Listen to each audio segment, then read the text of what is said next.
Bengal education সেন্টারে সকলকে স্বাগত জানাই। আজকে আমি নিয়ে এসেছি একটা নতুন একটা রিক্রুটমেন্ট 2025 সালে, যেটা অগ্নিবীর 2000 বলা হচ্ছে অগ্নিবীরের যে ভ্যাকেন্সি এসে বলছে Indian army Agniveer CCE notification 2025 age limit টিমির সমস্ত কিছু আজকে আছে বলে দেবো। যেখানে 25,000 ভ্যাকেন্সি আছে, কত হাজার? 25,000 তোমার ভ্যাকেন্সি আছে, সেটা তোমার দেখে আসতে নাও যে 25,000 ভ্যাকেন্সি যেখানে আছে সেখানে অবশ্যই অ্যাপ্লাই তো হচ্ছে করা দরকার। তো আমি শুরু করি, এখান থেকে শুরু করে দিই। যেখানে কি বলা আছে দেখো একবার, বলা আছে ইম্পর্টেন্ট অগ্নিবীর অ্যাপ্লাই যে আছে, অ্যাপ্লাই ডেটটা আছে সবার প্রথমে তোমার জানা থাকা দরকার যে 12ই মার্চ থেকে শুরু হয়েছে, 12ই মার্চ শুরু হয়েছে অনলাইন অ্যাপ্লাই লাস্ট ডেট।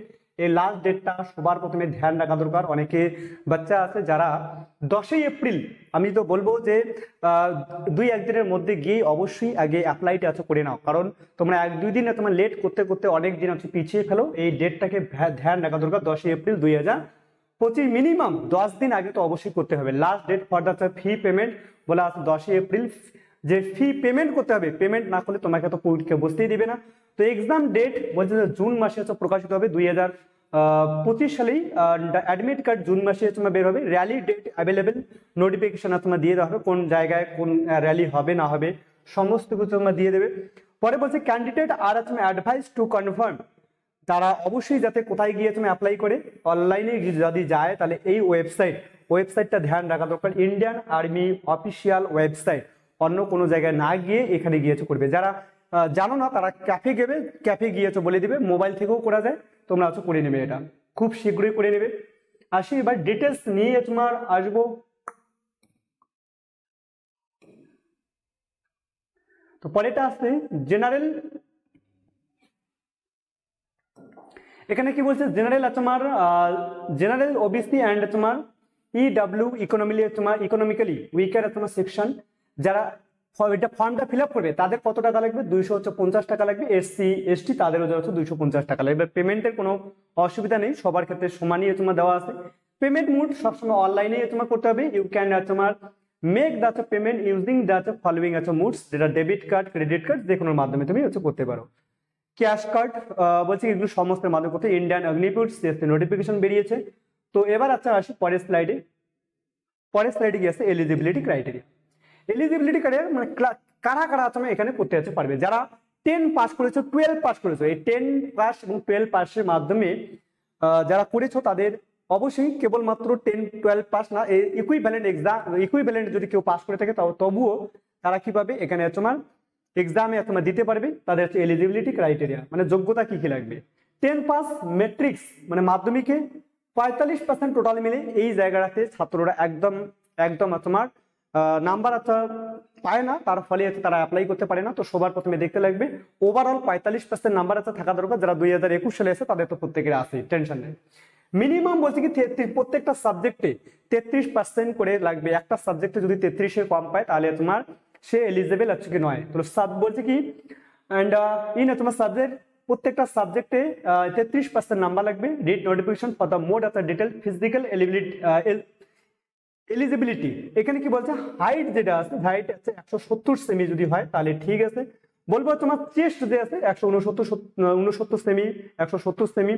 বলছে চেস্ট যে আছে 77 তোমার থাকা দরকার, এবং সঙ্গে সঙ্গে যখন ফুলিয়ে 5 সেমি বাড়ানো দরকার। রানিং হবে 1.6 কিলোমিটার 5 মিনিট 45 সেকেন্ডে। নাম্বার যে আছে নাম্বার থাকবে তোমার 60 সেকেন্ড। আশা করি যারা গ্রামের ছেলে পেলে আরাম, এটা কোনো ব্যাপারই না। 1.6 তোমার কিলোমিটার তারা অবশ্যই করতে পারে।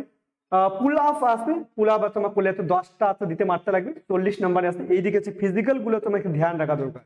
সঙ্গে সঙ্গে 9 ফিট ডিস্ট আছে, বলছে কি নিডেড টু তুমি কোয়ালিফাই, এখানে নাম্বার নাই। আর জিগজ্যাগ ব্যালেন্স একটা দিয়ে দিবে, জিগজ্যাগ ব্যালেন্স এখন একটা রাস্তার মতো দিয়ে দিবে, সেখানে হাঁটা দেওয়া দরকার, সেটা জিগজ্যাগ ব্যালেন্স। শুধু তোমার নিড টু কোয়ালিফাই। এখানে 100 নাম্বার আছে, এই 100 নাম্বারটা একটু তোমার ধ্যান রাখা দরকার। সব থেকে বেশি নাম্বার কত আছে? 60 নাম্বার আছে রানিং এর আগে যদি তোমার এক্সিলেন্ট মারতে পারো তাহলে আরো বেশি ভালো। এবার তোমার আসি এই জায়গাটাতে কারা কোন পদে অ্যাপ্লাই করবে সেটা একটু ধ্যান রাখা দরকার। বলছে কি এখানে অগ্নিবীর জিডি বা তোমার অগ্নিবীর জিডিতে যারা আছে তাদের তোমার 33% মার্কস প্রত্যেকটাতে, এবং সঙ্গে সঙ্গে 45% তোমাকে ওভারঅল তোমার থাকা দরকার। যদি বলা হয় টেকনিক্যালে তোমার সায়েন্স লাগবে, সায়েন্স লিখবে, সায়েন্সের সঙ্গে সঙ্গে কত 40% প্রত্যেকটা সাবজেক্টে, অ্যান্ড বলো 50% অর্থাৎ ওভারঅল, মানে যাদের 50%-এর উপরে মার্কস আছে এবং প্রত্যেকটা সাবজেক্টে 40, একটা সাবজেক্টে যদি 40-এর নিচে হয় তাহলেও তারা তোমার এখানে অ্যাপ্লাই করতে পারবে না, ধ্যান রাখা দরকার। বয়সগুলো দেখে নাও, টেস্টম্যানের বয়স, টেস্টম্যান যারা আছে 17.5 থেকে 21 বছর বয়স, যাদের ডেট অফ বার্থ এই বলা হয় 1/10/2004 থেকে 1/4/2000 বলা আছে, এটা একটু বলছে 2008 এর মধ্যে তোমার আসো, তারা অবশ্যই তুমি অ্যাপ্লাই করতে পারবে 4 থেকে 8। সোলজার টেকনিক্যাল ঠিক একই রকম বলা আছে 1/10/2002 থেকে বলা আছে 1/4/2008। টেকনিক্যালের জন্য তো বলে দিলাম। এবার তোমার সঙ্গে সঙ্গে সিপাহী ফার্মা, এখানে 19 থেকে 25 বছর বয়স, ধ্যান রাখা দরকার, একটু বয়সটা একটু বাড়িয়ে দেওয়া আছে এখানে 25 বছর, তাহলে সিপাহী ফার্মা যারা ফার্মাসিউটিক্যাল করে।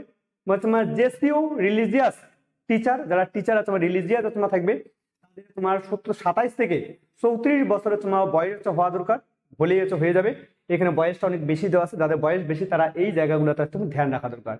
ইন্ডিয়ান আর্মি তোমাকে প্রোভাইডস রিল্যাক্সেশন বলছে for the Agniveer CCE position as per তোমার দেয়ার আছে রেগুলেশন অনুযায়ী এক একজন এক একটা বয়সে তোমার ছাড় পাবে, সেই জায়গাটা একটু তোমার দেখা দরকার। আসি পরের স্লাইডে। আজকে এই পর্যন্তই তোমার ছিল। এর পরে ভিডিওতে কি করে তুমি এক্সাম কত হওয়া দরকার না হওয়া দরকার সমস্ত কিছু আলোচনা করবো। সঙ্গে সঙ্গে এটা আমাদের ব্যাচ অবশ্যই দেওয়া আছে, ইউটিউবে তোমার ফ্রি ব্যাচ দেওয়া আছে, সেই অঙ্ক থেকে শুরু করে হিন্দি থেকে শুরু করে সমস্ত ব্যাচগুলোতে দেওয়া আছে, তোমরা একবার ভিজিট করে নেবে। প্লে লিস্টে গিয়ে তোমরা দেখবে, প্লে লিস্টে গিয়ে দেখলে অবশ্যই তোমরা সমস্ত কিছু পেয়ে যাবে, এবং এই চাকরির জন্য যা যা দরকার আমরা সবগুলো প্রোভাইড করেছি, তোমরা একবার দেখে নিও। তাহলে আজকে এই পর্যন্ত, দেখা হচ্ছে নেক্সট আছে।